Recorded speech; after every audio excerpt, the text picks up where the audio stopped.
Mike with KMI TV, and I'm here with Brian O'Halloran. You probably know him from Mallrats as Gil. I'd say that would be the biggest role for you, right?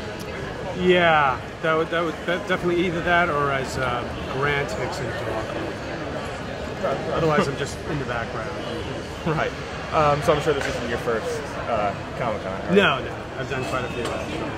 And, I love coming to the Comic-Con. So I'm a fan as well. So there are people here I'm a big fanboy of. So to be able to come here and actually attend as well is awesome. What are the comic books that you're into right now? I was what you would call the nurse shark of comic book collecting. I would just borrow from friends because I would let them go through all the garbage and all the good stuff, and then like, you got to read this, and so I would just be like, okay, thank you, and then just hand it right back. I was never into like actually collecting, but I was a big Batman, Dark Knight series. I was always big into Superman. I know that's a Clash and stuff, but I also enjoyed like a lot of the one-offs, like The Watchmen and Akira and things like that. Nothing that I just followed like forever. Like I loved Mouse and things like that.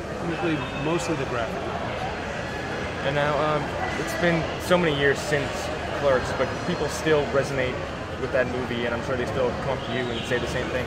What is it like to just kind of still have people talk about Clerks? Well, you know what it is. That was a great movie, and working with Kevin in all those movies was just a great boon for me.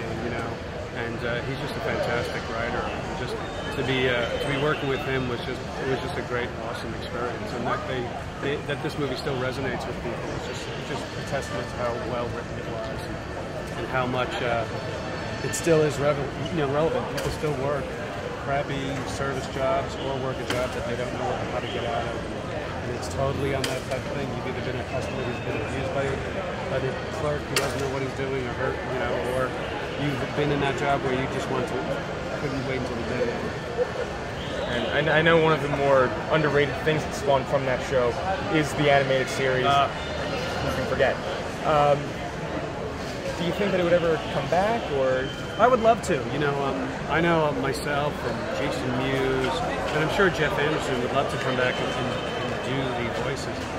I don't know what the logistics are, like who has the rights to the actual property. I believe it was done through Miramax Television, which was owned by Disney. So I always say when they show it at Comedy Central on Adult Swim, rather, on Cartoon Network, I say write them, like email the hell out of them, even though they have nothing to do with it.